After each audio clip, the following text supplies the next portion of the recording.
BBC Bangla. এখন সন্ধ্যা 7:30। একটু পরেই শুনবেন সর্বশেষ বিশ্ব সংবাদ। আপনারা বিবিসি শুনছেন ঢাকায় FM 100, রাজশাহীতে 88.8, খুলনায় 88.8। আপনারা যেখানে আছেন, বিবিসি আপনার সাথেই আছে।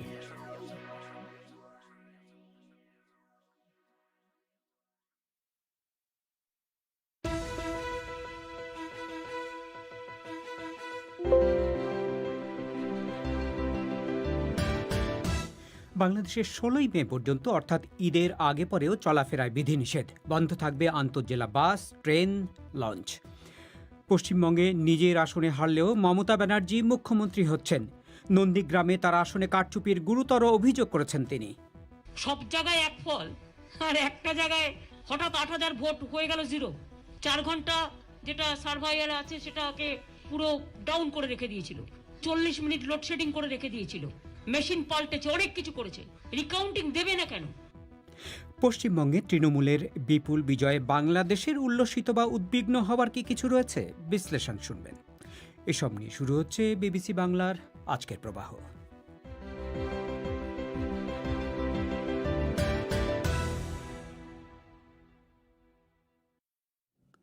প্রবাহে আপনাদের স্বাগত জানাচ্ছি শাকিল আনোয়ার।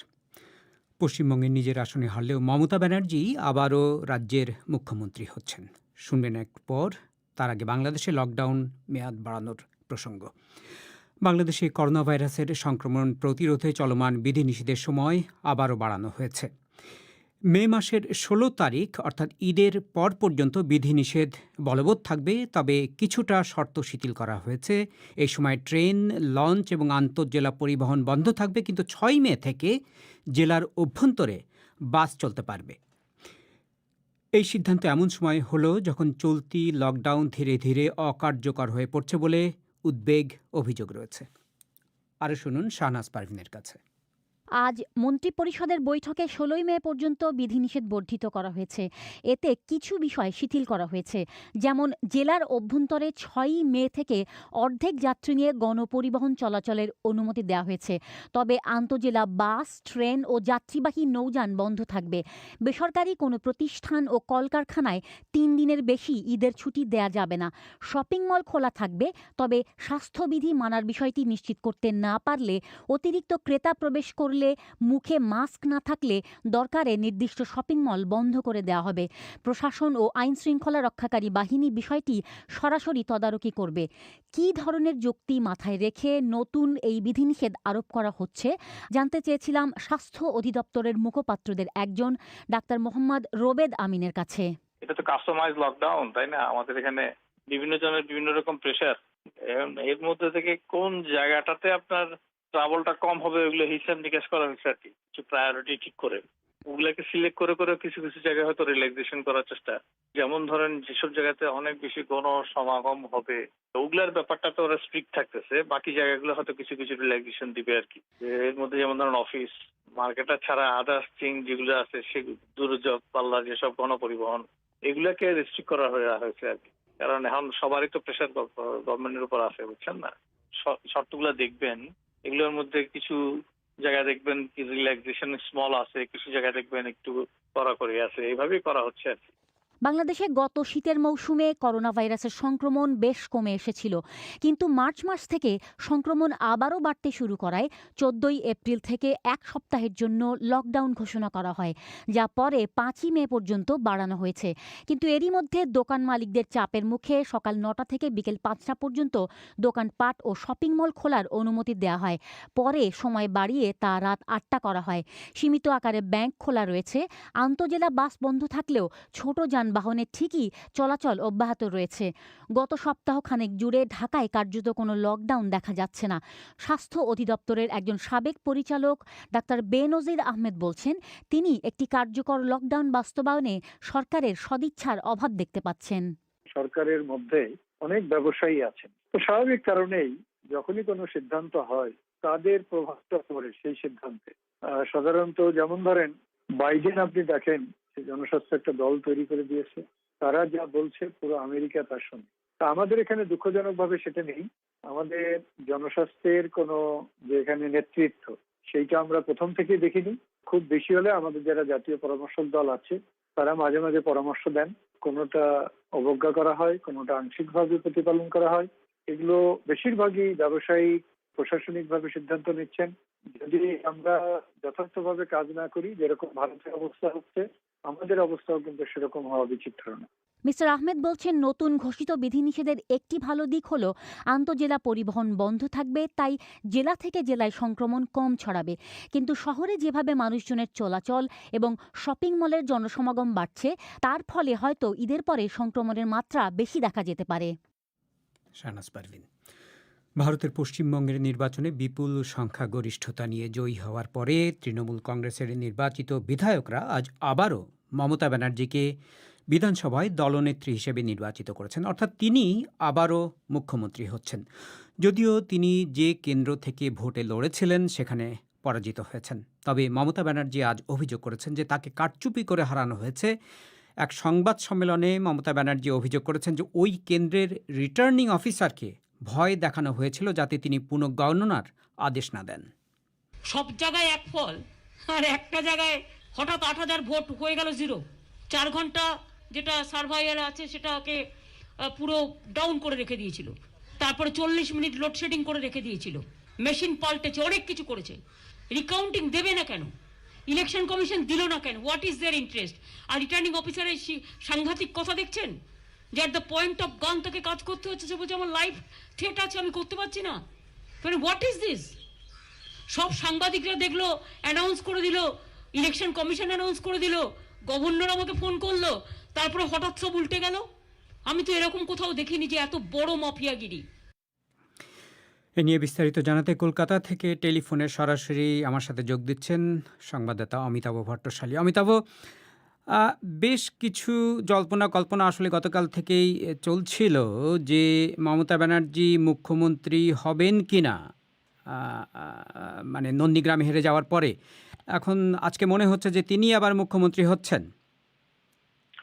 হ্যাঁ শাকিল, নবনির্বাচিত বিধায়কদের একটা বৈঠক হয়েছে আজকে।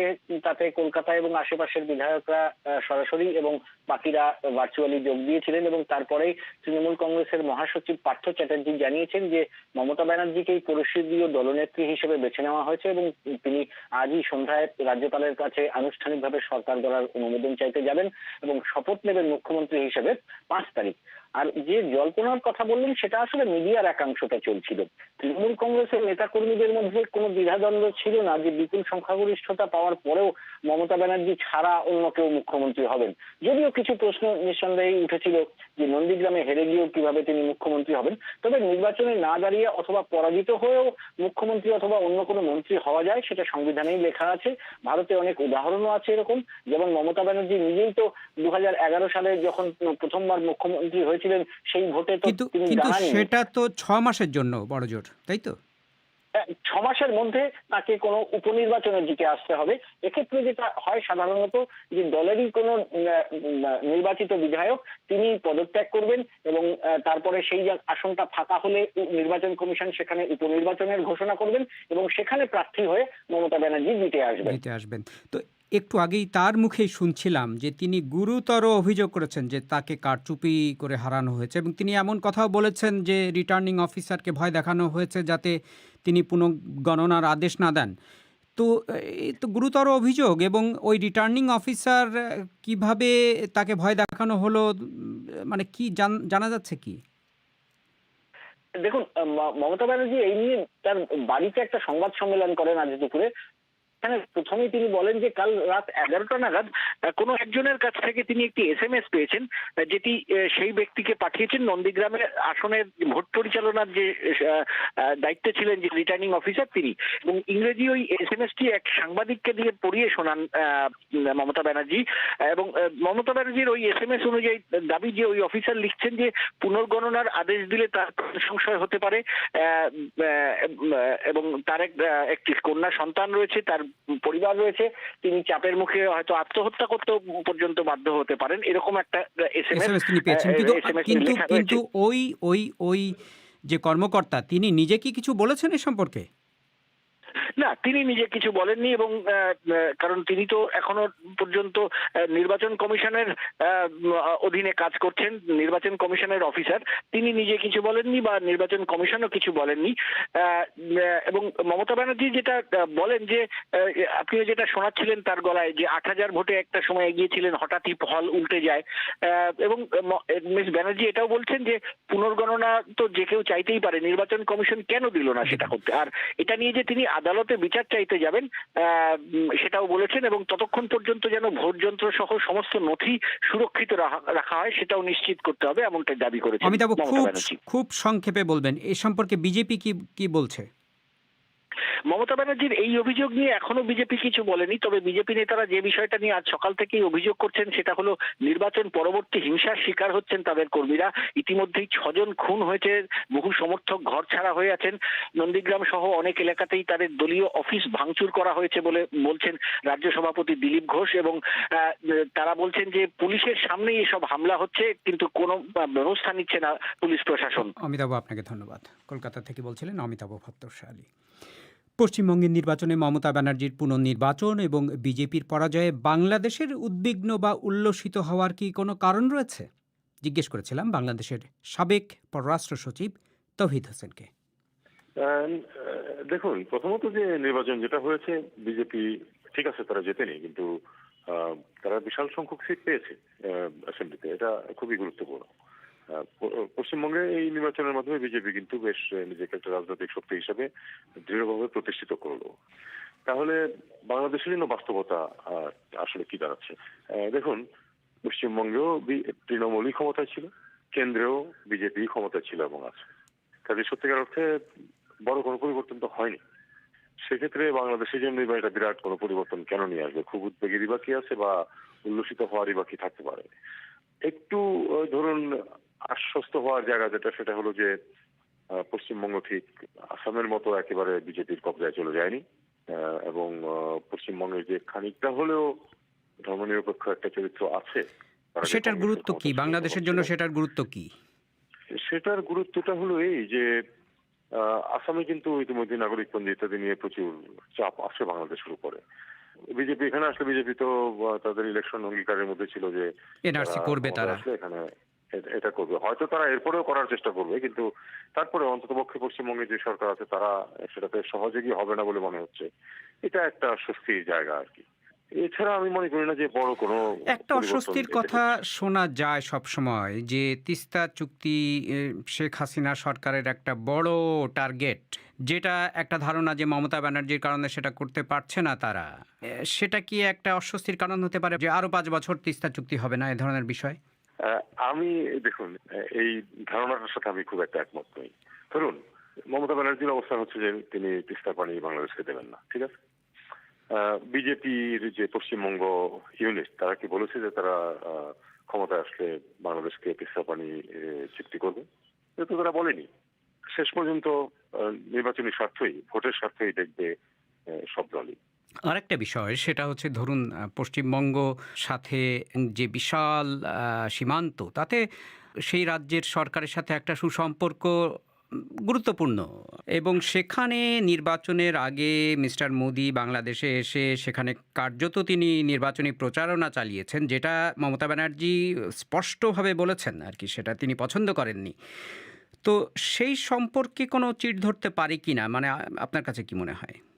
এটা একটা বিষয় যেটা আসলে মমতা ব্যানার্জি এবং নরেন্দ্র মোদীর মধ্যে বিষয়। কারণ আমাদের অতিথি হিসাবে নরেন্দ্র মোদী এসছেন, উনি কোনো একটা মন্দিরে যেতে চান, আমরা তো তাকে বলতে পারি না যে না আপনাকে ওখানে যেতে দেওয়া যাবে না, এটা আপনাদের নির্বাচনে হস্তক্ষেপ করার মতো। হস্তক্ষেপ তো আমরা করছি না। বিষয়টা হচ্ছে যে নরেন্দ্র মোদী যেতে চেয়েছেন তার নির্বাচনী স্বার্থেই, এবং সেটাকে পয়েন্ট আউট করেছেন মমতা ব্যানার্জি তার নির্বাচনী স্বার্থে।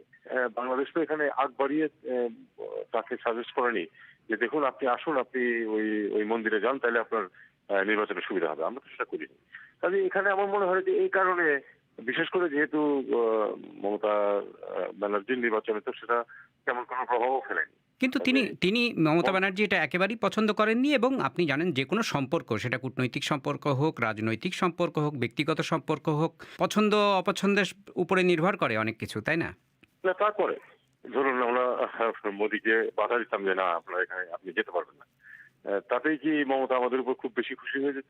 আর এখানে খুশিটা আমি কিন্তু ব্যক্তিগতভাবে মনে করি না যে মমতা ব্যানার্জি খুব বাংলাদেশ বিরোধী কোনো মানুষ। আমি তাকে যেটুকু জানি আমার নিজের অভিজ্ঞতা থেকেও কলকাতায় দীর্ঘ সময় থাকার ফলে, আমরা অবশ্যই চাই না যে তাদের অভ্যন্তরীণ রাজনৈতিক স্বার্থে তারা বাংলাদেশকে ব্যবহার করছে, বাংলাদেশের সাথে সম্পর্ককে ব্যবহার করছেন দুই পক্ষই, সেটা আমরা পছন্দ করি না। কিন্তু মমতা ব্যানার্জি কিন্তু বাংলাদেশ বিরোধী বলে কিন্তু উনি তিস্তার পানি দিচ্ছেন না তা না। তিস্তার পানি ইস্যুটা আপনি ভারত বাংলাদেশের মাঝে যতটা না পানির ইস্যু, তার থেকে অনেক বেশি পানিকে রাজনৈতিক কারণে ব্যবহার করার ইস্যু, এবং সেটা নির্বাচনী রাজনীতিতে এই ধরনের মানে আমি বলবো যে বলি হওয়া, যেটা আর কি সুসম্পর্ক এই এই ইলেকট্রাল পলিটিক্সের বলি হওয়া, এটা ঘটে থাকে, ঘটছে আনফরচুনেটলি। তাওহিদ হোসেন, সাবেক পররাষ্ট্র সচিব। পশ্চিমবঙ্গে বিরোধী দল হিসেবে বিজেপির ভূমিকা কেমন হতে পারে এ সম্পর্কে শুনবেন অনুষ্ঠানের কিছুক্ষণ পর। তার আগে সংক্ষিপ্ত বিশ্ব সংবাদ মোয়াজ্জেম হোসেনের কাছে। জার্মানির পুলিশ বলছে শিশু নির্যাতনের ছবি ডার্কনেট বা ইন্টারনেটের অন্ধকার জগতে শেয়ার করার জন্য তারা বিশ্বের অন্যতম বৃহৎ একটি নেটওয়ার্ক বন্ধ করে দিয়েছে। আন্তর্জাতিক পর্যায়ে চালানো এক অভিযানে 4 জন জার্মানকে গ্রেফতার করা হয়।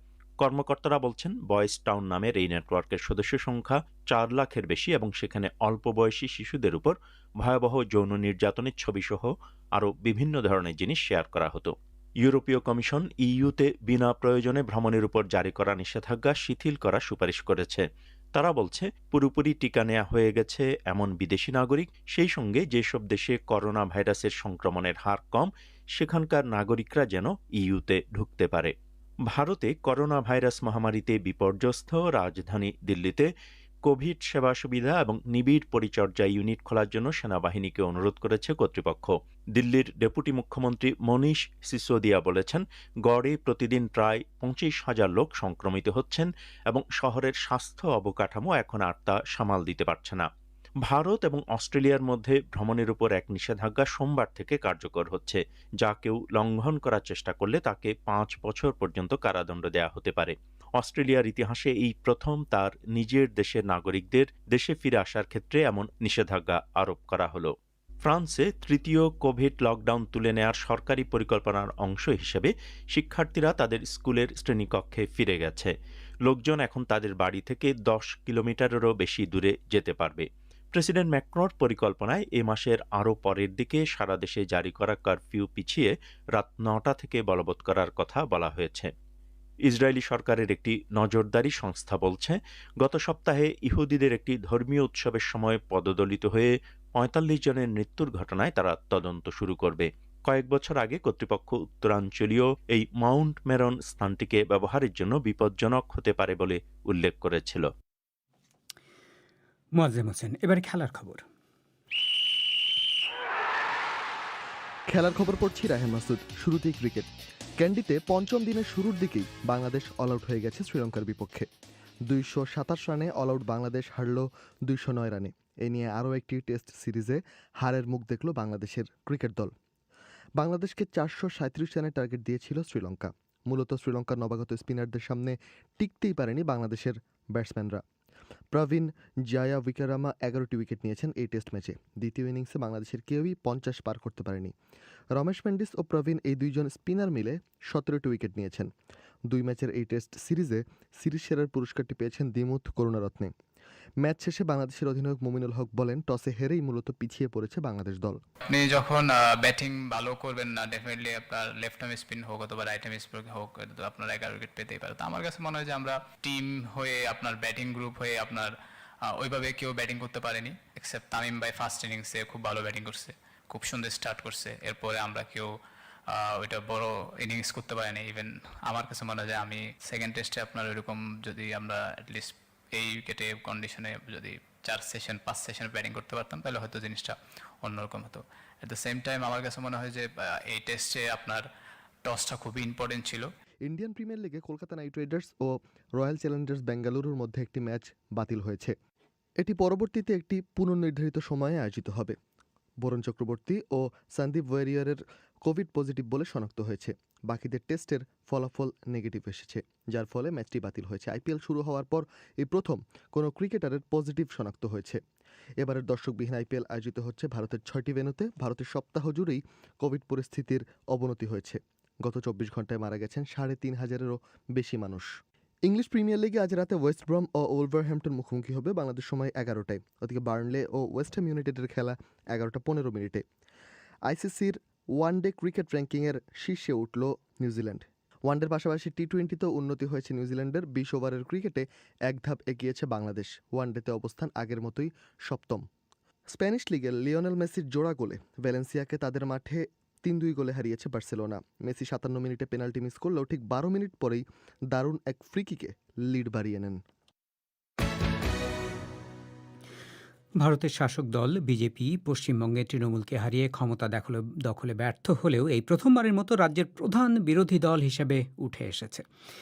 বিদায়ী বিধানসভায় তাদের মাত্র 1% বা 3 জন নির্বাচিত বিধায়ক থাকলেও এবার তারা 26%-এরও বেশি বিধায়ক পেয়েছে। সবচেয়ে বড় কথা, পশ্চিমবঙ্গের বিধানসভায় কংগ্রেস এবং বামপন্থীরা সম্পূর্ণ নিশ্চিহ্ন হওয়ার ফলে ওই রাজ্যের সংসদীয় রাজনীতিতে অপোজিশন স্পেসটাও এখন পুরোপুরি বিজেপির দখলে। এই পরিস্থিতিতে সে রাজ্যে কী ধরনের রাজনৈতিক লক্ষ্য এবং কর্মসূচি নিয়ে বিজেপি এগুতে পারে, কলকাতায় তা বোঝার চেষ্টা করেছেন শুভজ্যোতি ঘোষ। সিপিএম সহ যে বাম দলগুলো ও কংগ্রেসকে হটিয়ে বিজেপি পশ্চিমবঙ্গে প্রধান বিরোধী দলের স্বীকৃতি পেল। মজার ব্যাপার হচ্ছে, নির্বাচনে জিততে না পারার জন্য বিজেপি কিন্তু প্রাথমিকভাবে তাদেরই দুষছে। দলীয় নেতৃত্বের অনুমান, বামপন্থী ও কংগ্রেসীদের ভোট তৃণমূলের দিকে যাওয়ার জন্যই তাদের প্রত্যাশা পূর্ণ হয়নি। তবে এখন এই পরিস্থিতিতে বিরোধী দল হিসেবে বিজেপিকেও এ রাজ্যে দলীয় কৌশল নিয়ে হয়তো নতুন করে ভাবতে হবে। বিবিসিকে বলছিলেন সদ্য বিজেপির হয়ে জেতা বিধায়ক ও দলের মহিলা শাখার প্রধান অগ্নিমিত্রা পল। দেখুন, আজকে লেফট এবং কংগ্রেসের যে রোলটা ওরা প্লে করলো, পুরো ভোটটাই ওদের টিএমসির দিকে গেছে। এবং আজকে যে রেজাল্টটা হলো, আমরা যেটা ভেবেছিলাম যে সরকার গড়বো, সেটা তো একেবারেই ডিজাস্টার হলো। সেটা it's a different story altogether. We need to rethink. কিছু জায়গায় নিশ্চয়ই আমাদের ভুল হচ্ছে, বাট অপোজিশনের দিক থেকে I am happy that we will be forming a strong opposition. আগে যেখানে 3টে ছিল, আজকে সেখানে 75 না 80 জন হয়েছে। সো ডেফিনেটলি একটা স্ট্রং কম্পিটিশন থাকবে। পজিটিভ ক্রিটিসিজম থাকলেই ডেভেলপমেন্টের সুযোগ আসে, যাতে পশ্চিমবঙ্গের মানুষ তারা বেনিফিটেড হয়। কিন্তু আমরা ভেবেছিলাম না যে আজকে 34 বছর and 10 years, 44 years, people of West Bengal didn't get anything. সেটা যেন আবার না হয়, মানে ওই একই জায়গায় যেন আমরা আবার ঘুরে ফিরে না আসি। কিন্তু পশ্চিমবঙ্গেও আসামের ধাঁচে জাতীয় নাগরিকপঞ্জি বা এনআরসি করা কিংবা কথিত অবৈধ অনুপ্রবেশ রোখার যেসব কথা বিজেপি বারে বারেই বলতো, সেগুলো নিয়ে এখন তারা কিভাবে এগোবে? It's too early to say that. NRC নিয়ে কথা বলা, আমি জানি না সেটা কত দূর কি হবে এখন এই মুহূর্তে, আমি জানি না আমাদের দল থেকে কি নির্দেশ থাকবে। বাট যেগুলো ধরুন আজকে অনুপ্রবেশকারীর কথা যেটা বললেন, বা বেকারত্ব, এগুলো নিয়ে তো অবশ্যই কথা হবে। নারী সুরক্ষা, আমি মহিলা মোর্চার সভানেত্রী হওয়ার দরুন নারী সুরক্ষা আমার কাছে সব থেকে নাম্বার ওয়ান প্রায়োরিটি। স্বাস্থ্য পরিষেবা উন্নত করা, এই জিনিসগুলো তো অবশ্যই। বিধানসভায় প্রধান বিরোধী দল হওয়ার সুবাদে বিজেপি এখন চাইলেই এর যে কোনো ইস্যুতে মোশন বা প্রস্তাব আনতে পারবে, সভায় বিতর্ক দাবি করতে পারবে। তবে এই নির্বাচনে বিজেপির বিরুদ্ধে লাগাতার প্রচার চালানো অ্যাক্টিভিস্ট ও ফিল্ম মেকার কস্তুরী বাসুর অভিজ্ঞতা বলছে, বিজেপি তাদের রাজনৈতিক ল্যাবরেটরির সবচেয়ে সফল পরীক্ষাটা কিন্তু সমাজের বুকেই চালাতে অভ্যস্ত। সব থেকে বেশি যেটা ওরা লাগাতার করেছে সেটা হচ্ছে যে কোনো ইস্যুকে কমিউনালাইজ করা। মানে ধরুন একটা রেপ হয়েছে, হ্যাঁ, জেন্ডার ভায়োলেন্স, জেন্ডার ক্রাইম, সেইখানে গিয়ে খুঁজে বার করবে যে যদি ভিকটিম হয় হিন্দু বাই চান্স আর যদি পারপিট্রেটর হয় মুসলিম বাই চান্স, ব্যাস ওইটাই হচ্ছে তখন ওদের মেইন ব্যাপার। তখন আর জেন্ডার ভায়োলেন্সটা না, আর অন্য ঘটনাগুলোতে আর অতটা করবে না। সেরকম প্রত্যেকটা জিনিসকে কমিউনালাইজ ওরা আরো 10 গুণ 12 গুণ করবে। আরেকটা যেটা করবে সেটা হচ্ছে যে ওদের যে আরএসএস, যেটাকে আমরা সবসময় ওভারলুক করে যাই, BJP is only tip of the iceberg. ওদের যে আরএসএস, তাকে ওরা আরো অনেক বেশি ফোর্সে with much more money power they will start working in Bengal. They are already working in Bengal. এবং আজকে বিজেপির যা রেজাল্ট, তার পেছনে আরএসএস এর বিভিন্ন পকেটসে কাজ করা, সেটার ওরা সুফল পেয়েছে। সেই কাজটাকে ওরা আরো বেশি বেগের সাথে করবে। তবে পশ্চিমবঙ্গে যেভাবে নাগরিকত্ব আইন ও এনআরসির বিরুদ্ধে অতীতে তীব্র প্রতিবাদ হয়েছে, তাতে বিজেপি ওই ইস্যুতে পা ফেলার ক্ষেত্রে সাবধানী হবে বলেই মিস বসুর ধারণা। এবার এনআরসি সিএটা নিয়ে ওরা কি করবে সেটা এই মুহূর্তে বলা যাচ্ছে না, কারণ সেটার এগেনস্টে একটা কাটিং অ্যাক্রস পার্টি লাইন সাংঘাতিক রেজিস্ট্যান্স বেঙ্গলে আছে, ছিল এবং থাকবে। এটা পার্টিশন এফেক্টেড স্টেট, তো এখানে মানুষ বোঝে যে এনআরসি ব্যাপারটা পার্টিশনারি একটা আনফিনিশড বিজনেসকে আবার ফিনিশ করতে চাইছে। দলের প্রতিষ্ঠাতা শ্যামাপ্রসাদ মুখোপাধ্যায়ের জন্মভূমি পশ্চিমবঙ্গে ক্ষমতায় আসা তাদের দীর্ঘদিনের স্বপ্ন, একথা বিজেপি বহুবার বলেছে। সেই স্বপ্ন এ যাত্রায় অধরা থাকলেও নরেন্দ্র মোদী বা অমিত শাহরা পশ্চিমবঙ্গ নিয়ে উৎসাহ হারিয়ে ফেলবেন তা মোটেই বিশ্বাস করেন না দিল্লিতে দ্য টাইমস অফ ইন্ডিয়ার সিনিয়র সাংবাদিক ও বিশ্লেষক মহুয়া চ্যাটার্জি। যতটুকু বিজেপিকে এত বছর ধরে দেখেছি, ওরা জায়গাটা ছেড়ে দেবে না। ওরা ইন্টারেস্ট লুজ করে গেছে, ব্যাপারটা তা নয়। প্রথম কিছুদিন হয়তো ওরা বাংলার মানুষকে দেখানোর চেষ্টা করবে যে আমরা একটা কনস্ট্রাকটিভ অপোজিশন হিসেবে এসছি, আমরাও আপনাদের জন্য কাজ করতে চাইছি, ভালোভাবে ভোলাতে চাইবে, যাতে 24-এ মানুষ কিছুটা খুশি হয়ে ওদের ভোট দেয়। যখন দেখবে যে সেটা সম্ভব হবে না, তখন কিন্তু ওরা যে পথে ওদের চলার স্বাভাবিকত্ব আছে সেই পথেই ওরা চলবে। তিনি আরো বলছিলেন, 2024-এ দেশের সাধারণ নির্বাচনে গরিষ্ঠতা পেতে হিন্দি বলয়ের রাজ্যগুলোতে বিজেপির যে ঘাটতি হতে পারে সেটা পুষিয়ে নেওয়ার জন্য তাদের অন্যতম প্রধান টার্গেট পশ্চিমবঙ্গ। ফলে অন্তত আগামী 3 বছর সাম্প্রদায়িকতার তাস লুকিয়ে রেখে বিরোধী দল বিজেপি পশ্চিমবঙ্গে অন্য চেহারায় বা অন্য মোড়কে দেখা দেবে, এই সম্ভাবনাও থাকছে। শুভজ্যোতি ঘোষ, কলকাতা থেকে। বাংলাদেশে ফেসবুকে মানুষজন আজ কি নিয়ে প্রধানত কথা বলছেন? আফরোজা নীলা। ধন্যবাদ শাকিল। সোশ্যাল মিডিয়ায় আজ বেশ কয়েকটা বিষয় আলোচনায় আছে, সেগুলো জানিয়ে দিতে হাজির হয়েছি আমি আফরোজা নীলা, আর সঙ্গে আছি আমি ফয়সাল তিতুমির। বাংলাদেশে লকডাউন বাড়ানো হয়েছে 16ই মে পর্যন্ত, এবং যেহেতু ঈদ উল ফিতর অনুষ্ঠিত হওয়ার কথা 13 অথবা 14ই মে, তার মানে দাঁড়াচ্ছে ঈদের ছুটিও এবার লকডাউনের মধ্যেই পড়তে যাচ্ছে। আর এটি নিয়ে কিন্তু নানান আলোচনা দেখা যাচ্ছে সোশ্যাল মিডিয়ায়, বিশেষ করে ঈদের মধ্যে লকডাউন থাকলে কিভাবে মানুষ ঢাকার বাইরে নিজের গ্রামের বাড়িতে যাবে, এটা কতটা ঠিক হলো, এ নিয়ে নানান বিতর্ক লক্ষ্য করা যাচ্ছে। নীলা, একদম ঠিক তিতুমির। অনেকেই অনেক ধরনের সিরিয়াস মন্তব্য করছেন, অনেকে একটু মজা করে মন্তব্য করছেন। যেমন মোহাম্মদ শিব্বির অনেকটা মজা করেই লিখেছেন, ঈদের দ্বিতীয় দিন বিয়ে করার কথা ছিল, এখন ঢাকা থেকে বাড়িতে যাওয়াই সম্ভব হচ্ছে না, বিয়েটা বুঝি ভেঙেই যাবে। শিব্বির, আপনার জন্য আসলে সমবেদনা জানানো ছাড়া কিছু করার নেই। রাজিবুল ইসলাম লিখেছেন, কি সুন্দর সিদ্ধান্ত, মানুষ এক জেলা থেকে আরেক জেলায় যাবে, 2 থেকে 10টা বাস পরিবর্তন করে, এতে কি করোনা কমবে না বাড়বে, জানতে চাওয়া আমার মন। মঈন খান আবার ভিন্ন মত পোষণ করছেন। তিনি বলছেন, এমনটাই হওয়া উচিত, করোনা তার ভয়াল থাবা ক্রমেই বিস্তার করছে, যা কারো নিয়ন্ত্রণে নেই। ভারতে মারাত্মক পরিস্থিতি, তাই সবার বাঁচার স্বার্থেই আমাদের একটু ত্যাগ স্বীকার করা দরকার। অন্যদিকে সিদ্ধার্থ সরকার পলাশের মন্তব্য, আন্তজেলা বাস ড্রাইভার ও শ্রমিকদের খাদ্য নিরাপত্তা নিশ্চিতে কি কি পদক্ষেপ নেওয়া হচ্ছে? এটা একটা ভালো প্রশ্ন। তো এই সময়টায় তাদের আয়ের পথ কি হবে সেটাও একটা চিন্তার ব্যাপার মনে করছেন তিনি। শাকিরুল ইসলামের মন্তব্য, বাসগুলো বন্ধ থাকলে মাইক্রোতে গাদাগাদি করে, সিএনজিতে গাদাগাদি করে মানুষ গ্রামে আসবেই, সুতরাং দূরপাল্লার বাস বন্ধ থাকলে করোনা বিস্তারের সম্ভাবনা বেশি, সমস্ত গণপরিবহন চলাচলের অনুমতি দেওয়া উচিত। এদিকে শ্বাসকষ্ট দেখা দেওয়ার কারণে বিএনপি চেয়ারপারসন খালেদা জিয়াকে সিসিইউতে নেওয়া হয়েছে, এই খবরটিও বেশ ট্রেন্ড করছে। অনেকেই খবরটি শেয়ার করে খালেদা জিয়ার রোগ মুক্তি কামনা করছেন। অন্যদিকে পশ্চিমবঙ্গের নির্বাচনে মমতা ব্যানার্জির জয়ের খবরটিও আছে আজ আলোচনায়। তার বিজয়ে পশ্চিমবঙ্গের মানুষ কতটা স্বস্তিতে, বাংলাদেশের কি লাভ হলো, এমন সব আলোচনাই কিন্তু দেখা যাচ্ছে ফেসবুক, টুইটারে। ঠিক তাই, যেরকম শেখ নাজমুল লিখেছেন, তৃণমূল কংগ্রেস ভারতীয় জাতীয় রাজনীতির উপর প্রভাব বিস্তার করতে পারবে না বলে আমি মনে করি, আমাদের আগামী লোকসভা নির্বাচনের দিকে তাকাতে হবে। মাসুদ নামে একজন লিখেছেন, মমতা ব্যানার্জির বিজয়ে বাংলাদেশের খুব একটা লাভ ক্ষতি নেই, ভারতের অভ্যন্তরীণ রাজনীতি ও বৈদেশিক নীতি সম্পূর্ণই আলাদা। আর এজেড লিঙ্কনের মন্তব্য, তিস্তার কপাল পুড়ল, তবে ওখানকার মুসলমান সম্প্রদায়ের ভাগ্য ভালো হলো। আর তাজুল ইসলাম মনে করছেন, মমতার জয়ে বাংলাদেশের অনেক স্বস্তি এসেছে, বিজেপি পশ্চিমবঙ্গে ক্ষমতায় এলে বাংলাদেশের উপর বিশাল বড় চাপ সৃষ্টি হতো। এদিকে ইন্ডিয়ান প্রিমিয়ার লিগ আইপিএলে কোভিডের হানা, Kolkata night Riders royal Challengers বেঙ্গালুরুর ম্যাচটি আজ বাতিল হয়ে গেছে। এই খবরটি কিন্তু বেশ ট্রেন্ড করছে সোশ্যাল মিডিয়ায়। নানা ধরনের মতামত আছে এই নিয়ে। হাবিব ভুইয়া যেমন লিখেছেন, দল নিয়ে নেগেটিভ পজিটিভ চিন্তা করে কি হবে, সাকিবকে প্যাকেট করে দেশে নিয়ে আসলেই হয়। অন্যদিকে নাজিমউদ্দিন চৌধুরীর মন্তব্য, সাকিবকে দেশে ঢুকতে দেওয়া উচিত হবে না। তবে গিয়াস মনে করিয়ে দিয়েছেন, সাকিব তো এমনিতেই নেই, অর্থাৎ সাকিব একাদশে নেই, সেটাই তিনি বলছেন। তবে জামিল রহমান বলছেন, করোনা বড় না খেলা বড়, এবার খেলো করোনার সাথে। আর এইসবই ছিল সোশ্যাল মিডিয়ায় আলোচিত খবরগুলো নিয়ে আমাদের আজকের আপডেট। ধন্যবাদ সঙ্গে থাকার জন্য। এখনকার প্রধান খবর, বাংলাদেশের 16ই মে পর্যন্ত অর্থাৎ ঈদের আগে পরেও চলাফেরায় বিধিনিষেধ, বন্ধ থাকবে আন্তজেলা বাস, ট্রেন, লঞ্চ। আমাদের পরবর্তী অধিবেশন আজই, বাংলাদেশে রাত 10:30টায়, ভারতে 10টায়। ততক্ষণ পর্যন্ত আমি শাকিল আনোয়ার এখানেই বিদায় চাইছি।